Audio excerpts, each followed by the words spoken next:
അതെ, ഈ ഫീൽഡിൽ വരുന്നതിനേക്കാൾ മുമ്പൊക്കെ ഒരുപാട് പണ്ട് ഒരാൾ ഇടിക്കുകയൊക്കെ ചെയ്തിട്ടുള്ള ആളാണ് അല്ലേ? അത് ഒരു മോശമായിട്ടുള്ള ഒരു അനുഭവം ഉണ്ടായി. നമുക്ക് നമ്മൾ വരുന്ന സാഹചര്യം അല്ലെങ്കിൽ നമ്മൾ വളർന്നു വരുമ്പോൾ ഒരുപാട് എക്സ്പീരിയൻസ് ഇങ്ങനെ ഉണ്ടാവുമല്ലോ. അച്ഛൻ പണ്ട് പോലെ പറയും, ശരിക്കും നമ്മൾ പേടിക്കുമ്പോഴാണ് നമ്മൾ അറ്റാക്ക് ചെയ്യപ്പെടുന്നത് കൂടുതലും. അപ്പോൾ നമുക്ക് സാറ്റിസ്ഫാക്ഷൻ വരുന്നെങ്കിൽ തിരിച്ച് എന്തെങ്കിലും കൊടുക്കണം.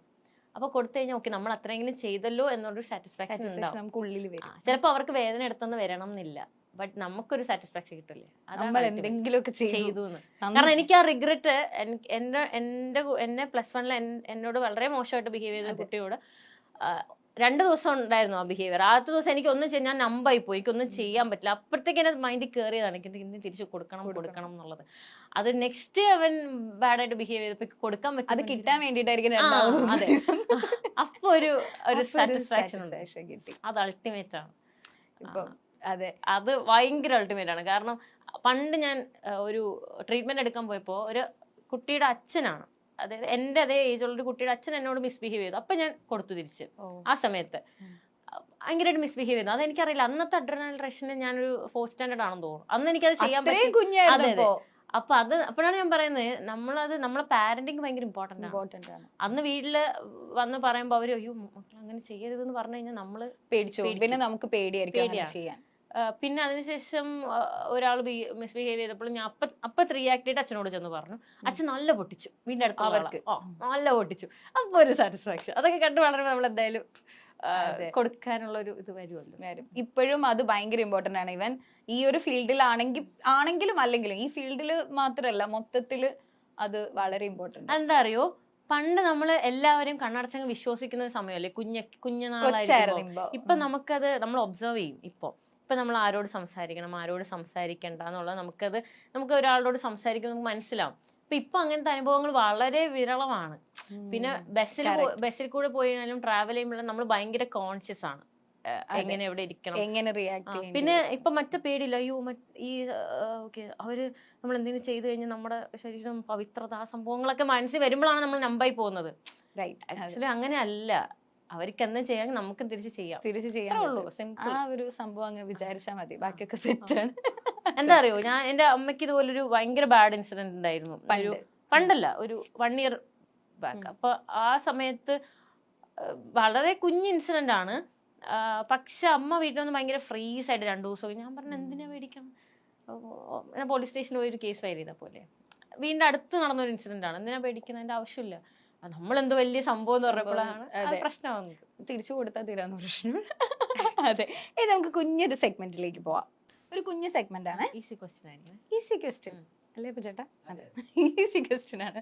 അപ്പം ഞാനൊരു ക്വസ്റ്റ്യൻ ചോദിക്കും, അതിൽ 2 ഓപ്ഷൻസ് തരും. അതിലൊരെണ്ണം സെലക്ട് ചെയ്യണം, അത് എന്തുകൊണ്ടാണെന്നുള്ളതൊന്ന് ക്ലാരിഫൈ ചെയ്യണം. അത്രേ ഉള്ളൂ, സിമ്പിൾ. അപ്പം സെഗ്മെന്റിന്റെ പേര് വാട്ട് ഈസ് യുവർ ചോയ്സ്.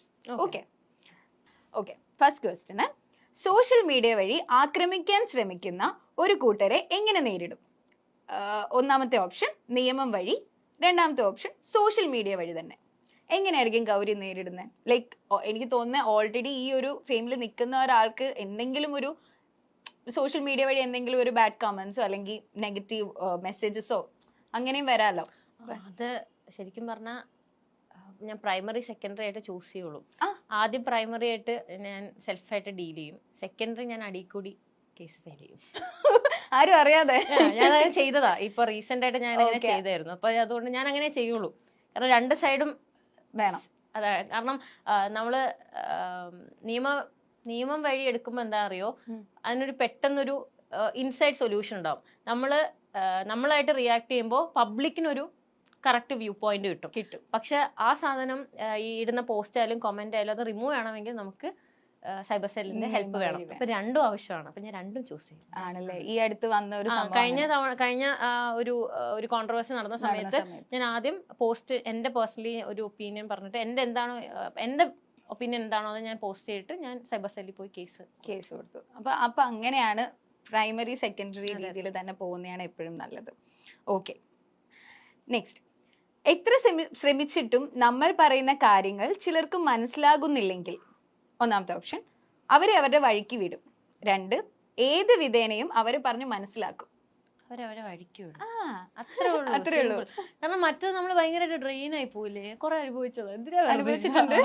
എന്തിനാ വെറുതെ നമ്മുടെ ടൈം നമ്മുടെ എല്ലാം നമ്മള് ഡ്രെയിൻ ആവും. ഡ്രെയിൻ ആവും. അവര് എന്തെങ്കിലും ഉണ്ടെങ്കിൽ അവരുടെ മനസ്സിലാക്കാൻ പറ്റാത്തവര് പോട്ടെ, അവർക്ക് മിസ്സാവുന്നു അല്ലേ? അല്ല അത് ആ പേഴ്സണാലിറ്റിക്ക് നമ്മളെ അക്സെപ്റ്റ് ചെയ്യാൻ അല്ലെങ്കിൽ നമ്മളെ മനസ്സിലാക്കാൻ അവരുടെ വ്യൂ പോയിന്റിൽ അത് പറ്റുന്നില്ല, അല്ലെങ്കിൽ അവരെ മനസ്സിലാക്കാൻ നമുക്ക് ആ വ്യൂ പോയിന്റിൽ പറ്റുന്നില്ല. അത് രണ്ട് വ്യക്തികളാവുന്നുള്ള പ്രശ്നമാണ്, പ്രശ്നങ്ങളല്ല. അതെ. അപ്പൊ നമ്മൾ അവരുടെ വഴിക്ക് വിടും. നമ്മൾ കൂടുതലായിട്ട് അവരെ പറഞ്ഞ് മനസ്സിലാക്കേണ്ട ആവശ്യമില്ല. ഓക്കെ. ഇനി ഏത് നേരവും നമ്മളെ കുറ്റപ്പെടുത്തുന്നവരെ ഒന്ന് സ്റ്റോപ്പ് ക്രിട്ടിസൈസിങ് മീ എന്ന് പറയും, അല്ലെങ്കിൽ ഒരു ചെവിയിൽ കൂടി കേട്ട് മറ്റേ ചെവിയിൽ കൂടി കളയും. അത് ഭയങ്കര പേഴ്സണൽ സ്പേസിലുള്ള ആൾക്കാരാണെങ്കിൽ നമ്മൾ മേ ബി പറയും ഇങ്ങനെ ക്രിട്ടിസൈസ് ചെയ്യരുത് എന്ന് പറയും. അല്ല നമുക്ക് അത്ര വേണ്ടപ്പെടാത്ത ആൾക്കാരാണെങ്കിൽ നിങ്ങൾ പറഞ്ഞോ, നിങ്ങൾ അവിടെ പറഞ്ഞോ, ഞാൻ കേക്ക് വൈറ്റ്. എങ്ങനെ ശരിക്കും ഇങ്ങനെ ഉപദേശമൊക്കെ കേൾക്കുമ്പോ ഉപദേശം ഞാൻ ശരിക്കും ലിസൺ ചെയ്യാറുണ്ട് ആക്ച്വലി. എനിക്ക് കാരണം ഞാൻ കേക്ക് ഒരു 10 പേരെ ഉപദേശിച്ചിട്ടുണ്ടെങ്കിൽ അതിൽ രണ്ടെണ്ണം എനിക്ക് യൂസ്ഫുൾ ആയിട്ടുണ്ട്. അതായത് ഞാൻ എക്സാമ്പിൾ പറയുന്നതാണ്. ഇപ്പൊ 10 പേര് എൻ്റെ അടുത്ത് എന്തെങ്കിലും കാര്യം പറഞ്ഞിട്ടുണ്ടെങ്കിൽ 2 പേര് ആ 10 ലിസണിലും 2 പേരിൽ എനിക്ക് എന്തെങ്കിലും ഔട്ട് കിട്ടിയിട്ടുണ്ട്. എന്നോട് ചിലവർ പറഞ്ഞ് കേട്ടിട്ടുള്ള കാര്യങ്ങളാണ്. ഒന്നാമത്തെ എൻ്റെ അച്ഛൻ എന്നെ ഭയങ്കരമായിട്ട് ഉപദേശിക്കും. അച്ഛൻ കാറിലൊക്കെ കൊണ്ട് നടന്ന് ഉപദേശിക്കുന്ന ആളാണ്. എന്റെ ഫ്രണ്ട്സ് വന്നു കഴിഞ്ഞാൽ അവർ പറയും, അയ്യോ ഇനി ഗൗരിയുടെ അച്ഛന്റെ ഉപദേശം കേൾക്കാം. ആ ഒരു മൈൻഡ് സെറ്റ്. കാരണം അച്ഛൻ ഭയങ്കരമായിട്ട് ഉപദേശിക്കും. അതേ സ്വഭാവം എനിക്കുണ്ട്. ഞാൻ എൻ്റെ യങ്ങർ ഗ്രൂപ്പ്സ് എന്നോട് ആരെങ്കിലും ഉണ്ടെങ്കിലും എൽഡർ ഗ്രൂപ്പ്സ് ഉണ്ടെങ്കിൽ സെയിം പിയർ ഗ്രൂപ്പ് ഉണ്ടെങ്കിലും ഞാൻ അവർ ചെയ്യുന്നൊക്കെ എന്തെങ്കിലും ഇതുണ്ടെങ്കിൽ ഞാൻ ഭയങ്കരമായിട്ട് ഉപദേശിക്കുന്ന കൈൻഡ് ഓഫ് ആളാണ്. ഓക്കെ. പക്ഷെ അങ്ങനെ കിട്ടിയ ഒരു ഉപദേശത്തിന് ഞാൻ പഠിച്ച കാര്യമാണ് എക്സ്പീരിയൻസിൽ നിന്ന് പഠിക്കാതിരിക്കുക, മറ്റുള്ളവരുടെ എക്സ്പീരിയൻസ് കണ്ട് പഠിക്കുക എന്നുള്ളത്. കാരണം ഇപ്പൊ ചിലവർ എന്തുകൊണ്ടാണ് ഫെയിൽ ആയത് എന്ന് നമ്മൾ പഠിച്ചു കഴിഞ്ഞാൽ നമ്മൾ എക്സ്പീരിയൻസ് ചെയ്ത ആ ഫെയിലിയറിന് ഉണ്ടാവുന്ന ടൈം ഉണ്ടല്ലോ, അത് നമുക്ക് ആ ഒരു ടൈം കൺസ്യൂമിങ് ഉണ്ട്, അത് നമുക്ക് കുറയ്ക്കാൻ പറ്റും. അപ്പൊ നമ്മള് ആ ഒരു ഫെയിലിയർ ആവുന്ന റീസൺ കണ്ടുപിടിച്ചിട്ട് അതിന് സൊല്യൂഷൻ നമുക്ക് നേരത്തെ പ്രിപ്പയർ ചെയ്യാൻ പറ്റും. അത് ഭയങ്കരമായിട്ട് യൂസ്ഫുൾ ആണ്. അത് അങ്ങനെയൊക്കെ കുറെ കാര്യങ്ങൾ എനിക്ക് പഠിക്കാൻ. കൂടുതലും ആളുകൾ പക്ഷെ പറയുന്നത് നമ്മളുടെ എക്സ്പീരിയൻസിലൂടെ നമ്മൾ പഠിക്കണം എന്നാണ് കൂടുതലും ആൾക്കാർ പറയുന്നത്. പക്ഷെ അത് അങ്ങനെയല്ല. നമ്മൾ എന്തിനാ പോഡ്കാസ്റ്റ് ഇന്റർവ്യൂസ് ഒക്കെ കാണുന്നത്? ആക്ച്വലി മറ്റുള്ളവരുടെ എക്സ്പീരിയൻസ് അറിയാൻ വേണ്ടിയിട്ടാണ്.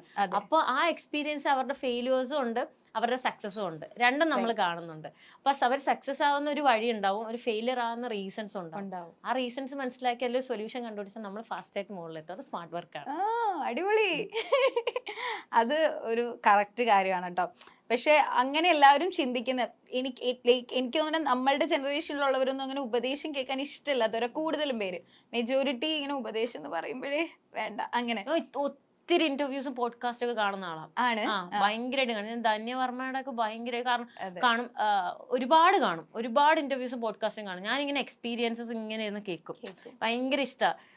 കാരണം ചില കാര്യങ്ങളൊക്കെ അവർ പറയുന്ന നമുക്ക് കറന്റ്ലി നമ്മൾ പോകുന്ന സിറ്റുവേഷൻസ് ആയിട്ട് ഭയങ്കരമായിട്ട് കണക്ട് ചെയ്യാൻ പറ്റും. പൊളിറ്റിക്സ് കാണും, ഭയങ്കരമായിട്ട് പൊളിറ്റിക്സ് കാണും. അത് നമ്മളിങ്ങനെ അവര് ഓരോ വഴികളും പൊളിറ്റിക്സ് നമുക്ക് യൂസ്ഫുൾ ആണ്, അവർ പോകുന്ന വഴികളൊക്കെ. അപ്പൊ അതിൽ ഓരോന്നും നമുക്ക് ഭയങ്കരമായിട്ടും യൂസ്ഫുൾ ആവും. അത് ഞാൻ ഉപദേശം കേൾക്കാൻ ഞാൻ പറയും. വിവരമില്ലാത്തവരുടെ ഉപദേശം കേൾക്കാൻ നിൽക്കരുത്. അത് നമ്മൾ അവർ സംസാരിച്ച് തുടങ്ങുമ്പോൾ തന്നെ മനസ്സിലാവുമല്ലോ. അയ്യോ വേണ്ടെന്ന് പറയും. ഞാൻ ട്രെയിനിലൊക്കെ പോകുമ്പോണ്ടല്ലോ, ഞാൻ കുറച്ച് എഡ്യൂക്കേറ്റഡ് ആയിട്ടുള്ള ആൾക്കാരായിട്ട് തമ്മിൽ സംസാരിക്കാൻ ഞാൻ ശ്രദ്ധിക്കും. അപ്പൊ അവരുടെ ഒരു വൈബ് നമുക്ക് കണക്ട് ആണെങ്കിൽ ഞാൻ പതിയെ പോയി അവരോട് സംസാരിക്കും. വിശേഷമല്ല, ഞാൻ അവരോട് പോയിട്ട് ആ കോൺവെർസേഷനിൽ ഒരു പാർട്ടാവും. അപ്പൊ എനിക്ക് കുറച്ച് ഇൻപുട്ട് കിട്ടും, അതെനിക്ക് യൂസ്. മറ്റത് ചിലവര് സംസാരിക്കാൻ വന്നുണ്ടല്ലോ വള്ളിയാണ്. ഞാൻ പിന്നെ ഹെഡ്സെറ്റ് വെച്ചിട്ട് ഇങ്ങനെ തിരിഞ്ഞിരിക്കുമ്പോ പറഞ്ഞോ. ചുമ്മാ ട്രെയിനിലൊക്കെ ഒരു മീൻ അമ്മച്ചിമാരൊക്കെ ഉണ്ടെങ്കിൽ എന്തെങ്കിലും പറയോ? അങ്ങനത്തെ ഉപദേശം ഞാൻ കേൾക്കത്തില്ല. കല്യാണം കഴിക്കുന്നില്ല, അത് ഞാൻ കേൾക്കത്തില്ല. അത് ഞാൻ ഇടയ്ക്കിടയ്ക്ക് കേൾക്കാറുണ്ട്, ഇപ്പോഴും കേൾക്കാറുണ്ട്. ഇങ്ങനെയൊക്കെ നടന്നാൽ മതിയോ, കെട്ടണ്ടേ? അമ്മച്ചി അമ്മ വേണമെങ്കിൽ രണ്ടാമത് കെട്ടിക്കോ, എനിക്ക് കെട്ടണ്ട. ആ മൂടാണ് എനിക്ക്. ഇപ്പൊ കുറെ പേര് അപ്ഡേറ്റഡ് ആയിട്ടുണ്ട്. ഒത്തിരി പറയുന്നുണ്ട്. എന്റെ നാട്ടിൽ പോകുമ്പോഴും അടുത്ത് ഇനി കല്യാണത്തിന് വിളിക്കണേ, അവര് പറയട്ടെ, അതൊക്കെ അവരുടെ ഒരു ആഗ്രഹമല്ലേ.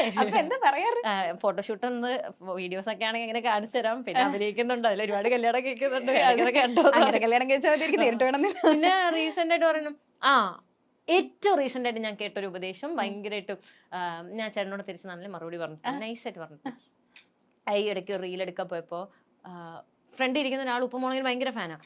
അപ്പോൾ ആള് ഗൗരി എന്താണ് ഇവിടെ, കുറച്ച് ഏജാണ്, ഭയങ്കര കാര്യത്തിൽ സംസാരിക്കുന്നു, ഭയങ്കര നമ്മൾ ആർട്ടിസ്റ്റ് എന്ന് പറയുന്ന ഒരു ഭയങ്കരമായിട്ടും റെസ്പെക്ട് ചെയ്യുന്ന ഒരാൾ. ഓക്കെ. അപ്പൊ ആള് വേറൊരു ചേട്ടനെ വിളിച്ചു പറയാണ് ഉപ്പുമുളകാണ്. അപ്പൊ അയാൾ പറഞ്ഞു ഞാൻ കാണാറൊന്നുമില്ല. ഞാൻ പറഞ്ഞു കുഴപ്പമില്ല ഏട്ടാ, ഞാനും കാണാറില്ലായിരുന്നു, ഞാൻ മൂടായിരുന്നു. അപ്പൊ കുറച്ച് ഏജ്ഡ് ആണ്. പുള്ളി പറഞ്ഞു കുറച്ച് കഴിഞ്ഞിട്ട് അടുത്തൊന്നും പറയല്ലേ, വേറെന്താ ചെയ്യുന്നത്? വേറൊന്നും ചെയ്യുന്നില്ല, ആർട്ടിസ്റ്റായിട്ട് നടന്നാൽ കുറച്ച് നാൾ കഴിയുമ്പോൾ ഈ പണിയില്ലെങ്കിൽ എന്ത് ചെയ്യും? ഞാൻ പറഞ്ഞു വേറെ ജോലിയും ഇതുപോലെ പോകാനുള്ള ചാൻസസ് ഉണ്ടല്ലോ ചേട്ടാ. അതുപോലെ അല്ല നമുക്കൊരു വേറൊരു ജോബ് ഉണ്ടാവാന്ന് പറഞ്ഞാൽ ലൈഫിന് സെക്യൂരിറ്റിയാണ്. ചേട്ടാ അതിന് ഏൺ ചെയ്യുന്നതിനേക്കാളും ഞാൻ ഇരട്ടിക്ക് ഇവിടെ ഏൺ ചെയ്യുന്നുണ്ട്, എനിക്കത് മതി ചേട്ടാ, കുഴപ്പമില്ല, ഞാൻ ജീവിച്ചോളാം. അങ്ങനെയല്ല, നിങ്ങൾക്ക് ലൈഫ് പറഞ്ഞോടാ. ഞാൻ ചേട്ടാ ഇപ്പൊ എന്താ ചെയ്യുന്നത്? റിട്ടയർ ആയിരിക്കും. പൈസ ഉണ്ടോ കയ്യിൽ? ഇല്ല. എങ്ങനെ ജീവിക്കുന്നത്? മക്കള് കണ്ടിട്ട് പറഞ്ഞു ഓക്കെ. നമുക്ക് ഉപദേശിക്കാനല്ലേ, നമുക്ക് ജീവിക്കാൻ അറിയില്ലല്ലോ. അവരുടെ ഇഷ്ടം, നമ്മളെ ഇഷ്ടം. അതുകൊണ്ട് ഞാൻ ചെയ്യുന്ന ജോബിൽ ഞാൻ ഹാപ്പിയാണ്. നമ്മള് ഹാപ്പിയാണോ അത് നോക്കിയാൽ മതി. പക്ഷെ ശരിയാണ്, ചില ഉപദേശങ്ങൾ നമുക്ക് അക്സെപ്റ്റ് ചെയ്യാം. 10 പേര് സംസാരിക്കുന്നതിൽ 2 പേരുടെ ഉപദേശം ഭയങ്കര യൂസ്ഫുൾ ആണ്. അപ്പൊ ഏറ്റവും കൂടുതൽ ആൾക്ക് ചോദിക്കുന്ന ഒരു ക്വസ്റ്റ്യൻ ആയിരിക്കാം, അസ്വസ്ഥമാക്കുന്ന ഫോൺ കോൾ നിരന്തരം വന്നാൽ 1 ഫോൺ ഓഫ് ചെയ്ത് വെക്കും, 2 അവര് ബ്ലോക്ക് ചെയ്യും. അങ്ങനെ വരാറുണ്ടോ കോൾസ്? ഒന്നാമത്തെ കാര്യം, എന്നെ വിളിക്കുന്ന ആരും പിന്നെ വിളിക്കത്തില്ല. കാരണം ആദ്യത്തെ കോള് ബിസി ആയിരിക്കും മേ ബി, അല്ലെങ്കിൽ കോൾ വിളിച്ചു കഴിഞ്ഞാൽ എനിക്ക് ഭയങ്കര മടിയാ ഫോൺ എടുക്കാനും സംസാരിക്കാനും ഒക്കെ. ഞാൻ പിന്നെ ചില കോൾസൊക്കെ ഭയങ്കര പേഴ്സണൽ ഇഷ്ടമുള്ള ആൾക്കാർ സംസാരിക്കാൻ നേരിട്ട് വരുമ്പോൾ ഒത്തിരി സംസാരിക്കും. ഫോണിൽ സംസാരിക്കാൻ ചാറ്റ് ചെയ്യുന്നൊക്കെ ഭയങ്കര കുറവാണ്. അപ്പോൾ ഫോൺ വിളിച്ചിട്ട് ഞാൻ ഹലോ പറഞ്ഞോ, ഞാൻ ഈ മൂടാ, എനിക്ക് സംസാരിക്കുന്നത് ഇഷ്ടമല്ല ഇങ്ങനെ ഫോണിൽ കൂടെ സംസാരിക്കുന്നത്. പിന്നെ ഭയങ്കര പേഴ്സണൽ കോൾസ് ഉണ്ടല്ലോ, അതൊക്കെ എനിക്ക് ഇഷ്ടമാണ്. അനിയത്തി, അമ്മ, ഫ്രണ്ട്സ്, അങ്ങനെ കുറച്ചൊരു ഇഷ്ടമാണ്. അല്ലാണ്ട് തന്നെ വിളിച്ചാൽ ഞാൻ അധികം സംസാരിക്കും, അപ്പോൾ അവരെന്നെ മടുക്കും. ഞാനും വിചാരിക്കാൻ മെസ്സേജ് അയച്ച് കാര്യം പറഞ്ഞു. ചിലവര് വർക്കിന്റെ കാര്യം പറയാനായിരിക്കും. അപ്പൊ ഞാൻ ചിലപ്പോൾ ബിസി ആയിരിക്കും. ചേട്ടാ ഒന്ന് മെസ്സേജ് ഇടും, ഞാൻ വോയിസ് ഇട്ടാൽ മതി. തിരക്കിലാണ്, തിരക്കായിരിക്കും മേ ബി. അപ്പൊ ഞാൻ വോയിസ് ഇട്ടാൽ മതി, ഞാൻ കേട്ട് റിപ്ലൈ കൊടുക്കാം. ചില സമയം എനിക്ക് അപ്പം അറ്റൻഡ് ചെയ്തിട്ട് ആ കോൾ എനിക്ക് ശ്രദ്ധിക്കാൻ പറ്റുന്നുണ്ടാവില്ല. ചിലപ്പോൾ സ്റ്റോറി പറയാനായിരിക്കും വിളിക്കുന്നത്, അല്ലെങ്കിൽ വർക്കിന്റെ ത്രെഡ് പറയാനായിരിക്കും വിളിക്കുന്നത്. അപ്പൊ എനിക്ക് ലിസൺ ചെയ്യാനുള്ളൊരു മെന്റൽ സ്റ്റേറ്റ് ആയിരിക്കില്ല. അപ്പൊ അവര് പറഞ്ഞു കഴിഞ്ഞാൽ ചിലപ്പോൾ നമ്മൾ ഫ്രീ ആയിരിക്കും, പക്ഷെ പറഞ്ഞു കഴിഞ്ഞാൽ നമുക്ക് അത് ലിസൺ ചെയ്യാൻ പറ്റില്ല. അപ്പൊ ഞാൻ പറഞ്ഞു ചേട്ടാ അത് ഒന്ന് വോയിസ് ഇട്ട് കഴിഞ്ഞാൽ പിന്നെ റിപ്പീറ്റ് ചെയ്തായാലും കേൾക്കാമല്ലോ. അതെ, അതാണ് സംഭവം.